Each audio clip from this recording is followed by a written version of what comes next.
बराच वेळ झालोय बोलतोय आणि तुम्ही सगळे हजारोच्या संख्येने मला ऐकताय। खरं तर बांधवांनो, आज ऐतिहासिक दिवस तो म्हणजे आपल्या बळीराजाचा, आपल्या शेतकऱ्याचा संप। तुम्ही सगळे शेतकरी आहात, मी शेतकऱ्याचाच मुलगा आहे। माझ्या राजांनी सांगितलं होतं की शेतकरी जगला ना तरच हे स्वराज्य टिकेल, जगेल। पण आज त्याच महाराष्ट्रात राजांच्या या शेतकऱ्याला संप करावा लागतोय। याच्यासारखी दुर्दैवाची कुठली मोठी गोष्ट नाही दादा।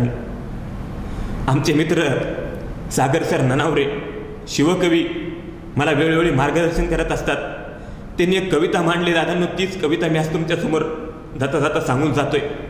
त्या कवितेचं वर्णन त्यांनी असं केलंय, एक जीवनाचा जीव असतो, पाटव आमचा शेतकरी लवकर उठतो, आंघोळ पांघोळ करतो आणि राजांच्या मूर्तीसमोर, घरात लावलेल्या त्या मूर्तीसमोर तो हात जोडतो आणि तो आपलं घरानं आपल्या राजाला सांगायला लागतो की राज, संप होईल भूकंप आता, जीव हा तळमळतोय, माफ करा राज, आता संपावर जातोय।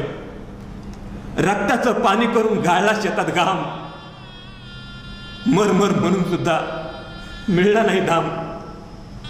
शिळं पाकं तुकडं इथं रोज रोज खातोय, माफ करा राज, आता संपावर जातोय।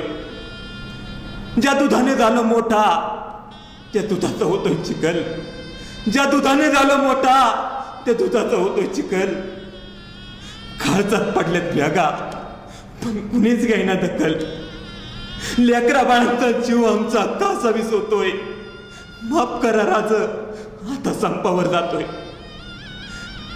कर्जाच्या ओझ्याखाली तुटतोय तो सातबारा, मायबाप पुढाऱ्यांनी आमचा खेळच केलाय सारा।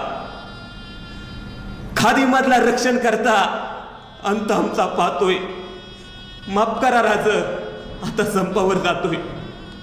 मॉलसाठी अफाट पैसा पण भाज्यांसाठी करतात भाव, आपलीच माणसं सुद्धा काळजावर घालतात घाव।